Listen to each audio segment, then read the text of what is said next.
लोग, तो एग्जाम हो गया है ओवर और हम जा रहे हैं अपने प्यारे बच्चा लोग से मिलने के लिए और देखते हैं कितना क्या हुआ है फिजिक्स, मैथ और केमिस्ट्री में। तो आ रहे हैं बच्चा लोग। पेपर कैसा? अच्छा हुआ पेपर, पूरा फार्मूला बेस आया था और बस मैथ में उतना पढ़ा नहीं था तो मैथ्स लेकिन लेंदी भी था शायद। मैथ में ज़्यादा छूता भी नहीं था पहले से। अच्छा, केमिस्ट्री? केमिस्ट्री तो इजी था, बायोमोलिक्यूल्स में जो आप पढ़ाए थे वो भी आया, पॉलीमर में भी वही था। मतलब आया इनसे सवाल आया लास्ट टॉपिक। लास्ट टॉपिक और जो लास्ट ईयर पढ़ाए थे जेई मंजिल में वैसे भी सही है, ग्रेट। और फिजिक्स में कैसा रहा? फिजिक्स तो पूरा फार्मूला बेस था लगभग, अरे आसान था। 2022 जैसा। हाँ, वो नहीं था बिल्कुल, वही सारे 2-3 कॉन्सेप्ट था उसका, तो वही जो दिक्कत थी छोड़ दिया था। हाँ बिल्कुल, कुछ तो क्वेश्चन तो छोड़ के कोई फर्क नहीं पड़ता है। और मैथ में कुछ में तुक्का लगा के आया था थोड़ा बहुत आ जाए। मतलब कुल मिला के मुझे ऐसा लग रहा है कि 2022 वाला पैटर्न यूज किया है। हाँ सेम 2022 वाला ही, आसानी होगा। हाँ। चलो बढ़िया, अब लगना है आगे वाले के लिए। हेलो बेटा, कैसा हुआ पेपर? मतलब मॉडरेट था। फिज़िक्स में फिज़िक्स तो मतलब इजी थी, मैथ्स थोड़ा मॉडरेट था और केमिस्ट्री भी मॉडरेट लेवल का था। कहाँ से था ज़्यादा क्वेश्चन? 12-11 का पोर्शन से? मतलब फिज़िक्स में तो मतलब मॉडरेट था कि 50-50%। और मैथ्स में जैसे कोऑर्डिनेट वगैरह के क्वेश्चंस थे और इन सब के प्रोबेबिलिटी के और बायनोमियल के इन सब के क्वेश्चंस थे। और केमिस्ट्री में ऑर्गेनिक वाला पार्ट तो आता ही है। कहाँ से आया मैक्सिमम क्वेश्चन ऑर्गेनिक में? और रिएक्शंस और इन सब में से आया था, जीओसी में से 1-2 क्वेश्चन थे। और लास्ट के जो चैप्टर्स हैं वो बायोमोलिक्यूल्स, पॉलीमर, केमिस्ट्री। पॉलीमर का क्वेश्चन नहीं था। अच्छा। और बायोमोलिक्यूल से आए थे। अभी दिए हो पेपर? अच्छा। और बाकी फिजिक्स में तो काइनेमेटिक्स से था और रोटेशन वगैरह इन सब से भी आया था क्वेश्चन। कैसे क्वेश्चन थे? लेवल कैसा था रोटेशन का?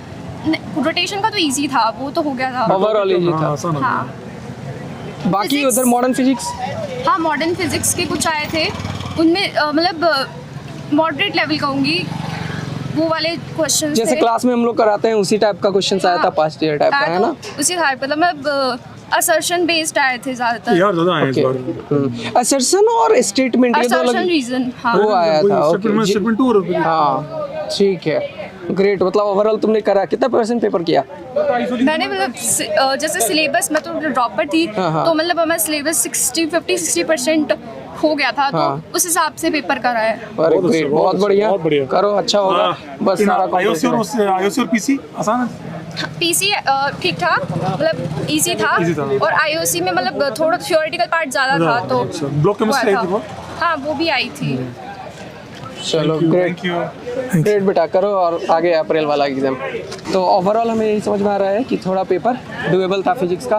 तो अभी जो बाकी बच्चों का पेपर आने वाला है ना, वो क्लास नोट्स कंप्लीट करो, फॉर्मूला करो और जो PYQ करा है उसको करो। बहुत सही जाने वाला है तुम्हारा पेपर बेटा, हमने बहुत मेहनत करी है तुम्हारे पीछे। और केमिस्ट्री के अंदर जो समझ में आया है कि फिजिकल केमिस्ट्री फॉर्मूला बेस आई है, और इनऑर्गेनिक केमिस्ट्री में वही वापस जो थ्योरेटिकल पार्ट है, और ऑर्गेनिक केमिस्ट्री में लास्ट ईयर के पैटर्न को यूज कर रहा है। बायोमोलिक्यूल्स, पॉलीमर, केमिस्ट्री लाइफ, इन चीज़ों को वापस से जो बात मैंने बोली थी वही बात आ रही है कि उन्हीं से क्वेश्चंस मैक्सिमम आए और रिएक्शन से पार्ट थोड़ा कम आया है, बट ठीक है, उनको जरूर करके जाएं। कैसा था पेपर? पेपर तो आसान था। अच्छा, ऑर्गेनिक केमिस्ट्री के अंदर बात करें तो केमिस्ट्री तो बहुत आसान थी। आसान थी, बहुत आसान थी केमिस्ट्री। उससे फिजिक्स बहुत आसान था। फिजिक्स बहुत आसान था। मतलब फिजिक्स में ऐसे क्वेश्चन पूछे थे, वेक्टर पर क्वेश्चन था फिजिक्स में, बस डॉट प्रोडक्ट करके कंपेयर करना था बस। वो सर हमेशा आता है फिजिक्स में, पास्ट ईयर को देखो, उससे पहले देखो, तो वो क्लास नोट्स टाइप का क्वेश्चन आता ही आता है। बस बच्चों को तैयार कर लेना है, क्लास नोट्स वही है पेपर। ग्रेट। मैथ्स में वेक्टर 3D से 3 क्वेश्चन आए थे। 3 क्वेश्चन वेक्टर सीरीज। वैसे एक्सपेक्टेड रहता है सर, वेक्टर हाँ, 3D तो हर एक साल ही आता है। फिजिक्स के बारे में सर ये क्वेश्चन कोई याद हो तो बताओ। एक तो तुमने वो बताया, बहुत ही सिंपल था, फोर्स के फॉर्मूले पे आया था, डाइलेक्ट्रिक कांस्टेंट दिया था और एयर और एक डाइलेक्ट्रिक कांस्टेंट में कंपेयर करवाया था, बस फोर्स का, मतलब बस डिवाइडेड बाय के वाला, बस वही आया था, के दिया था। बहुत आसान हो गया। कम्युनिकेशन में से आ गया एक, हाँ, कम्युनिकेशन में वो as it AM/AC वाला कैरियर वाला आ गया था। केमिस्ट्री। और सर एक थ्योरेटिकल क्वेश्चन था, वो फोटो डायोड के ऊपर था और एक बहस वाला फोटो डायोड और वो ग्राफ के ऊपर। हाँ, और एक ग्राफ का ऊपर था वो फ्रीक्वेंसी और एटॉमिक नंबर के बीच में, तो वो जो रूट वाला ग्राफ था जो मोस्टलेस का मोस्टली लॉ स्टेटमेंट वाले क्वेश्चन बहुत आए। बहुत है ना यार वाला। जैसे जैसे पिछली बार थ्योरी वाले क्वेश्चन ज्यादा थे, वैसे इस बार भी थ्योरी वाले मतलब क्वेश्चन मुझे ऐसा लग रहा है कि 2022 के पैटर्न को यूज किया है इस बार। सेम पैटर्न यूज नहीं किया, सेम वही है पूरा। सेम वही है। फिजिक्स में मतलब बच्चों ने किया है अच्छा। हाँ, अच्छा किया। केमिस्ट्री फिजिक्स बिल्कुल भी मतलब लग रहा है कि इस बार करने लायक पेपर था। हाँ, बहुत अच्छा।